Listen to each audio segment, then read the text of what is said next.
As an architect आज आम्ही चाललो आहे एका बंगलोच्या स्लॅबच्या चेकिंगसाठी साईट व्हिजिटवरती. आजची साईट होती DSK विश्वाधायरी येथे. DSK विश्वाधायरी हा DSKच्या अनेक हाऊसिंग प्रोजेक्टपैकी एक आहे, ज्यामध्ये bungalow plots, row houses, penthouses आणि अनेक हाऊसिंग प्रोजेक्ट्स असा एक फुलफिल लिव्हिंग हाऊसिंग प्रोजेक्ट आहे. या साईटवरती स्लॅब कास्ट करून झाला होता. कॉन्क्रिटिंग झाले नसले तरी आर्किटेक्चरल प्रोजेक्शन सगळे व्यवस्थित आहे का नाही हे चेकिंग करणं काम ॲज अन आर्किटेक्ट म्हणून आमचं असतं. स्लॅब चेक केला, सगळे आर्किटेक्चरल प्रोजेक्शन व्यवस्थित आहे का नाही हे चेक केलं. ते सर्व बघून आम्ही साईटचा व्ह्यू बघितला. ओ माय गॉड, साईटवरून दिसणारा व्ह्यू इतका सुंदर होता.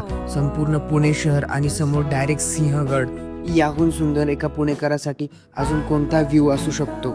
एवढ्या सगळ्या साईट व्हिजिट करून एवढा अनुभव तर नक्कीच आलाय की जेवढं नॉलेज हे ऑन साईट काम बघून लक्षात येते ते ऑफिसमध्ये लॅपटॉपवरती बसून नक्कीच कळत नाही.